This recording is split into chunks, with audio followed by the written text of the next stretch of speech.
Hi hello ನಮಸ್ಕಾರ ಸ್ನೇಹಿತರೆ. ಏನಪ್ಪ ಆಗ್ತದ ಇಲ್ಲಿ ಅಂತ ಅನ್ಕೋತಾ ಇದ್ರೆ, ಒಂದು ತಂದೆ ಮಗಳ ಕಷ್ಟಕ್ಕಾಗ್ತಿಲ್ಲ ಅಂದು ಅಪ್ಪ ಅಮ್ಮನ ಕಷ್ಟಕ್ಕಾಗದಿರೋ ಮಗ ಎಂದೂ ಕೂಡ ಕಷ್ಟ ಅಂದಾಗ ತಾಂಡು ಹಾಜರ್ ಇರುವುದೇ ಇಲ್ಲ. ಏನಿದು ಇಂಥ ಮಗ ನೆತ್ತೆ ಅಂತ ಕಷ್ಟ ಪಡ್ಬೇಕಿದೆ, ಕಣ್ಣೀರು ಹಾಕಬೇಕಾಗಿದೆ. ಅವರು ಈ ಕಡೆ ಕಣ್ಣೀರು ಹಾಕೋದು ಬಿಟ್ಟು ಅವ್ರಿಗೆ ಬೇರೆ ಯಾವುದೇ ಕೂಡ ದಾರಿ ಇಲ್ಲ. ನಂತರ ಈ ಕಡೆ ಮೊಮ್ಮಗಳು ಸ್ಥಿತಿ ಬೇರೆ ಹದಗೆಡ್ತಾ ಇದೆ. ಈ ಕಡೆ ಮಗ ಕೂಡ ಕಾಣಿಸ್ತಿಲ್ಲ. ಆಫೀಸ್ಗೆ ಫೋನ್ ಮಾಡಿ ಕೇಳ್ತಿದ್ದಾರೆ. ಆಫೀಸ್ಗೆ ಫೋನ್ ಮಾಡಿ ಪೂಜಾ ಕೂಡ ವಿಚಾರಿಸ್ತಿದ್ದಾಳೆ, ಅಲ್ಲಿ ತಾಂಡವ್ ಸೂರ್ಯವಂಶಿಯವರು ಇದಾರಾ ಅಂತ. ಅವ್ರು ಆಲ್ರೆಡಿ ಹೊರಟಾಯ್ತಲ್ಲ ಅಂತ ಹೇಳ್ತಿದ್ದಾರೆ. ಈ ಕಡೆ ಭಾಗ್ಯ ಅವಳು ತನ್ನ ಪ್ರಯತ್ನನ ಮಾಡ್ತಿದ್ದಾಳೆ.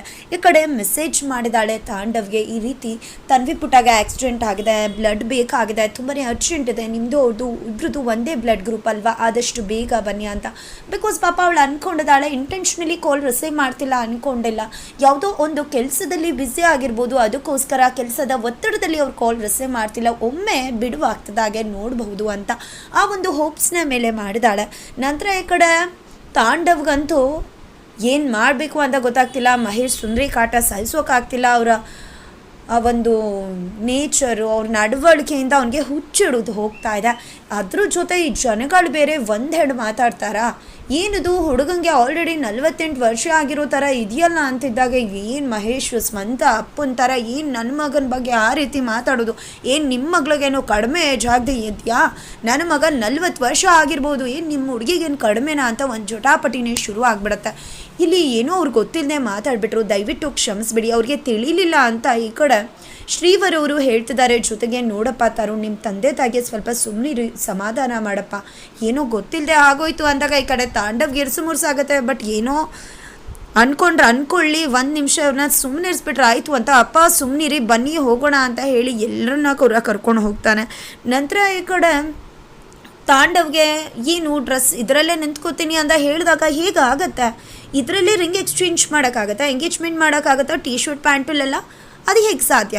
ನಮ್ಮ ಮಾವ ಸ್ಯೂಟ್ ತೊಗೊಂಡು ಬಂದಿದ್ದಾರೆ, ಶೂಟ್ ಹಾಕ್ಕೊಂಡು ನೀವು ರೆಡಿ ಆಗಿ, ಆಗ ಮಾತ್ರ ಅದು ಚೆನ್ನಾಗಿ ಕಾಣಿಸ್ತೀನಿ ಅಂತಿದ್ದಾಗ ಈ ಕಡೆ ತಾಂಡವ್ಗೆ ಶಾಕ್ ಆಗುತ್ತೆ. ಏನು ಹೇಳ್ತಿದ್ರಾ ನೀವು, ಎಂಗೇಜ್ಮೆಂಟ್ ರಿಂಗ್ ಚೇಂಜ್ ಅಂದಾಗ ಹೌದು ಎಂಗೇಜ್ಮೆಂಟ್ ಅಂತಿದ್ದಾಗ ಈ ಕಡೆ ತಾಂಡವ್ ತಲೆ ಕೆಟ್ಟು ಹೋಗ್ಬಿಡತ್ತೆ. ಈ ಕಡೆ ಮಗ್ನೇ ನಿನ್ನ ಶೂಟ್ ಹಾಕೋ ಸಖತ್ತಾಗಿ ಕಾಣ್ತೀಯ, ಹಾಗೆ ಹೀಗೆ ಅಂತ ಸುಂದ್ರಿ ಅವರಂತೂ ಹೇಳೋದಂತೂ ನಿಲ್ಲಿಸ್ತಾನೆ ಇಲ್ಲ. ಈ ಕಡೆ ತಾಂಡವ್ಗೆ ಇರಿಟೇಷನ್ ಶುರು ಆಗಿಬಿಟ್ಟಿದೆ. ನಂತರ ಬನ್ನಿ ಅಂತ ಹೇಳಿ ಫೈನಲಿ ತಾಂಡವ್ನ ಕರ್ಕೊಂಡು ಹೋಗಿ ಹೊಸ ಬಟ್ಟೆನ ಶೂಟ್ನ ಹಾಕಿಸಿ ಕರ್ಕೊಂಡು ಬರ್ತಾರೆ. ಈ ಕಡೆ ಮಗ್ನೆ ಸಖತ್ತಾಗಿ ಕಾಣಿಸ್ತಿದ್ಯಾ, ಹಾಗೆ ಹೀಗೆ ಅಂತಿದ್ದಾರೆ. ನಂತರ ಅಷ್ಟರಲ್ಲಿ ಈ ಕಡೆ ರಘು ಅಲ್ಲಿಂದ ಹೊರಡ್ತಿದ್ದಾಗೆ ಬಾಯಿ ಮುಚ್ಕೊಂಡು ಸುಮ್ಮನಿದ್ರೆ ಸರಿ, ನನ್ನ ತಲೆ ಆಲ್ರೆಡಿ ಕೆಟ್ಟೋಗಿದೆ, ನಾನು ಆಲ್ರೆಡಿ ಅವಳಿಗೆ ಹೇಳಿದೆ ಇದೆಲ್ಲ ಗ್ರ್ಯಾಂಡ್ ಫಂಕ್ಷನ್ ಬೇಕಾ ಅಂತ, ಜನಗಳು ಕರೆಯೋದಂತೆ, ಜನಗಳೆಲ್ಲ ಬಂದು ಗೊತ್ತಿರೋರು ಏನಾದರೂ ಬಂದರೆ ಏನಪ್ಪ ಮಾಡೋದು ಅಂತ ತೋಚ್ತಾ ಇಲ್ಲ. ಮೊದಲು ಅವಳು ಗ್ರಹಚಾರ ಬಿಡಿಸ್ಬೇಕು, ನಾನು ಮೊದಲು ಕೇಳಬೇಕು ಅಂತ ಅಂದ್ಕೊಂಡು ತಾಂಡವ್ಗೆ ಯೋಚನೆ ಮಾಡ್ತಿದ್ರೆ ಈ ಕಡೆ ಬಾ ಫೋಟೋ ತೊಗೊಳ್ಳೋಣ ಮಗನೇ ಅಂದಾಗ, ಯಾವ ಫೋಟೋನೂ ಇಲ್ಲ ಏನೂ ಇಲ್ಲ ಅಂದಾಗ, ಹೌದಾ ನಮ್ಮ ಹತ್ರ ಫೋಟೋ ತೊಗೊಳಕ್ಕೆ ಇಷ್ಟೊಂದು ಆಡ್ತಿದ್ಯಲ್ಲ, ವೀಡಿಯೋಗ್ರಾಫರು ಫೋಟೋಗ್ರಾಫರೆಲ್ಲ ಕರೆಸಿದ್ದಾರೆ ನಿಮ್ಮ ಮಾವ, ಎಲ್ಲನೂ ಕೂಡ ತೆಗಿತಾರೆ ಅಂತ ಇಬ್ಬರು ಕೂಡ ಹೇಳ್ತಾರೆ. ನಂತರ ಇದು ಒಳ್ಳೆ ಪೇಚಟ ಆಯ್ತಲ್ಲ, ಜನಗಳಲ್ಲದೆ ಇದನ್ನು ಕೂಡ ಮೊದಲು ಶ್ರೇಷ್ಠನ ಕೇಳಿ ವಿಚಾರ ಮಾಡಲೇಬೇಕು ಅಂತ ಹೊರಟೇ ಬಿಡ್ತಾರೆ ತಾಂಡವ್.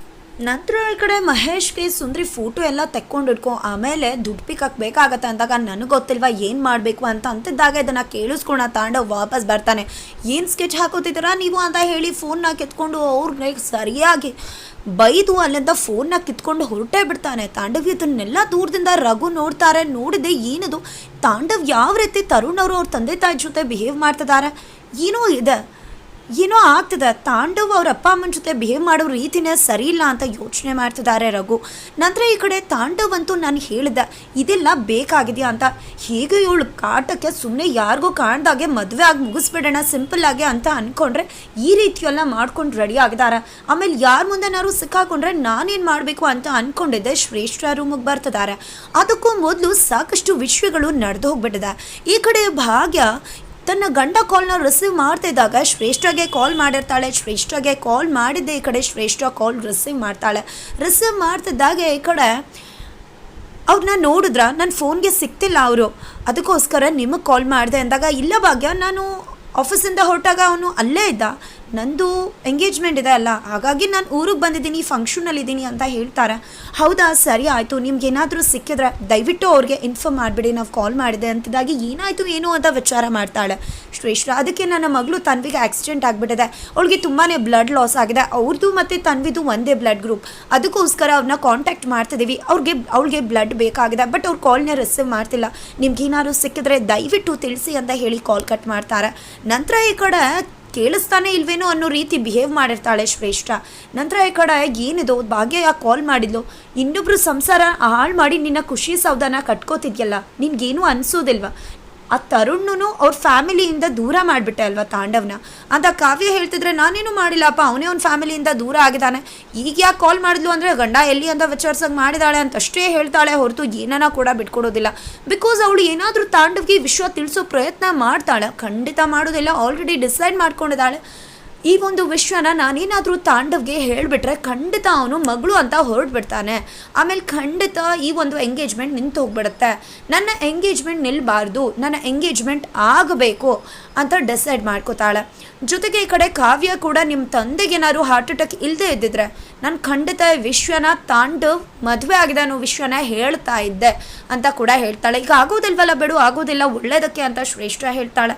ನಂತರ ಈ ಕಡೆ ರಘು ಮತ್ತು ಕಾವ್ಯ ಇಬ್ಬರೂ ಕೂಡ ಹೊರಗಡೆ ನಿಂತಿದ್ದಾರೆ. ಶ್ರೇಷ್ಠ ರೂಮ್ಗೆ ತಾಂಡವ್ ಬರ್ತಾನೆ. ನಾನು ಮೊದಲೇ ಹೇಳಿದ್ದೆ ಅಲ್ವಾ, ಏನು ಮಾಡ್ತಿದ್ಯಾ ನೀನು, ಇದೇನು ಜಾತ್ರೆ ಅಂದ್ಕೊಂಡಿದ್ಯಾ, ಮನೆ ಮುಂದೆ ಡೆಕೋರೇಷನು, ಊರಿನ ಜನ ಎಲ್ಲ ಸೇರಿಕೊಂಡು ಫೋಟೋ ಅಂತ ಆಲ್ಬಮ್ ಅಂತ ಇದೆಲ್ಲ ಬೇಕು ಅಂದಿದ್ದ, ಸಿಂಪಲ್ಲಾಗಿ ಈ ಶಾಸ್ತ್ರ ಮುಗಿಬೇಕು ಅಂತ ಹೇಳಿದ್ದೆ ತಾನೇ, ಅದನ್ನು ಬಿಟ್ಟು ಇಷ್ಟೆಲ್ಲ ಯಾಕೆ ಮಾಡ್ತಾ ಇದೆಯಾ ಅಂತ ಕೇಳಿದಾಗ ನಾನೇನು ಮಾಡೋಕ್ಕಾಗತ್ತೆ ತಾಂಡವ್, ಈಗ ಹೋಗಿ ಅಪ್ಪ ಅಮ್ಮಂಗೆ ಇಲ್ಲ ಅಂತ ಹೇಳೋಕ್ಕಾಗತ್ತಾ, ಬಂದಿರೋ ನೆಂಟ್ರಿಸ್ಟನ್ನ ಕಳ್ಸೋಕ್ಕಾಗತ್ತಾ, ಸುಮ್ಮನೆ ವಿನಾಕಾರಣ ನನ್ನ ಮೇಲೆ ರೇಕ್ಕೊಂಡು ಮಾತಾಡ್ತಿದ್ಯಲ್ಲ ಅಂತ ಕೇಳ್ತಿದ್ದಾಗೆ ಈ ಕಡೆ ರಘು ಬರ್ತಾರೆ. ರಘು ಬಂದಿದೆ, ಯಾಕೆ ಜನಗಳನ್ನೆಲ್ಲ ಕರೆದ್ರೆ ಏನು ಪ್ರಾಬ್ಲಮ್ ನಿಮಗೆ ಅಂತ ಪ್ರಶ್ನೆ ಮಾಡ್ತಿದ್ದಾರೆ. ಈ ಕಡೆ ಇವ್ರ ಹತ್ರ ಕೂಡ ಉತ್ತರ ಇಲ್ಲ. ಆ ಕಡೆ ಡಾಕ್ಟರ್ ಬಂದು ನೋಡಿ ಬ್ಲಡ್ ಅರೇಂಜ್ ಆಯ್ತಾ, ಬ್ಲಡ್ ಅರೇಂಜ್ ಆಗಲೇಬೇಕು ಅಂದಾಗ, ಇಲ್ಲಾಂದರೆ ನಿಮ್ಮ ಮಗಳ ಜೀವಕ್ಕೆ ಅಪಾಯ ಇದೆ ಅಂತ ಹೇಳ್ತಾರೆ. ಏನು ಮಾಡೋದು ಅಂತ ಸೋಷಿಯಲ್ ಮೀಡಿಯಾದಲ್ಲಿ ಎಲ್ಲ ಕಡೆ ಹಾಕ್ತಾಳೆ ಪೂಜಾ ಕೂಡ. ಈ ಕಡೆ ಮಗ ಬರ್ತಿಲ್ಲ, ಈ ಕಡೆ ಬ್ಲಡ್ ಸಿಗ್ತಾ ಇಲ್ಲ, ಏನು ಮಾಡೋದು ಅಂತ ತುಂಬಾ ಪೇಚಾಡ್ತಿದ್ದಾರೆ ಮನೆಯವರೆಲ್ಲರೂ ಕೂಡ. ಈ ಕಡೆ ಇಲ್ಲಿ ತನ್ವಿ ಸ್ಥಿತಿ ಕ್ಷಣಕ್ಕೂ ಏರುಪೇರಾಗ್ತಾ ಇದೆ. ಮತ್ತೆ ಬಂದು ಬ್ಲಡ್ ಡೊನೇಟ್ ಆಯಿತಾ, ಬ್ಲಡ್ ಅರೇಂಜ್ ಆಯಿತಾ, ಬ್ಲಡ್ ತುಂಬಾ ಅವಶ್ಯಕತೆ ಇದೆ, ಇಲ್ಲಾಂದರೆ ಜೀವಕ್ಕೆ ಅಪಾಯ ಆಗ್ತದೆ ಅಂತ ಹೇಳ್ತಿದ್ದಾರೆ. ಭಾಗ್ಯ ಹೋಗಿ ತನ್ನ ಮಗಳನ್ನ ನೋಡ್ಕೊಂಡು ಬರ್ತಾಳೆ. ನೋಡ್ಕೊಂಡು ಬಂದಿದ್ದೆ ತುಂಬಾ ಒದ್ದಾಡ್ತಿದ್ದಾಳೆ. ಅತ್ತೆ ಹತ್ರ ಬಂದವಳು ತುಂಬ ಒದ್ದಾಡ್ತಿದ್ದಾಳೆ, ಅತ್ತೆ ನೋಡೋಕೆ ಆಗ್ತಿಲ್ಲ ಅಂತ ಪೆಚ್ಚಾಡ್ತಿದ್ದಾಳೆ. ಈ ಕಡೆ ದೇವ್ರೆ ಏನಾದರೂ ಮಾಡಿ ನಮ್ಮ ಕಷ್ಟನ ತೀರ್ಸಪ್ಪ ಅಂತ ಕೇಳ್ಕೊತಿದ್ದಾಗಲೇ ಫೈನಲಿ ವೈಷ್ಣವ್ ಎಂಟ್ರಿ ಕೊಟ್ಟೇ ಬಿಡ್ತಾರೆ. ವೈಷ್ಣವ್ ಬ್ಲಡ್ ಗ್ರೂಪ್ ಕೂಡ ತನ್ವಿ ಬ್ಲಡ್ ಗ್ರೂಪ್ ಆಗಿದೆ. ಫೈನಲಿ ಯಾರು ತಿಳಿಸದೇ ಇದ್ರೂ ಕೂಡ ಸೋಷಿಯಲ್ ಮೀಡಿಯಾ ಮುಖಾಂತರ ವೈಷ್ಣವ್ಗೆ ವಿಷಯ ಗೊತ್ತಾಗಿದೆ. ಹಾಗಾಗಿ ವೈಷ್ಣವ್ ನೇರವಾಗಿ ಹಾಸ್ಪಿಟಲ್ಗೆ ಬಂದಿದ್ದಾನೆ. ಇಬ್ಬರದ್ದು ಕೂಡ ಒಂದೇ ಬ್ಲಡ್ ಗ್ರೂಪ್ ಆಗಿರುವುದರಿಂದ ಫೈನಲಿ ತನ್ವಿಗೆ ಬ್ಲಡ್ ಅರೇಂಜ್ ಆಗಿದೆ. ತನ್ವಿ ಪ್ರಾಣಾಪಾಯದಿಂದ ಪಾರಾಗ್ತಿದ್ದಾಳೆ. ಮುಂದೆ ಏನಾಗುತ್ತೆ ತಿಳ್ಕೊಬೇಕು ಅಂದರೆ ಮುಂದಿನ ವೀಡಿಯೋಗೋಸ್ಕರ ವೇಟ್ ಮಾಡಿ.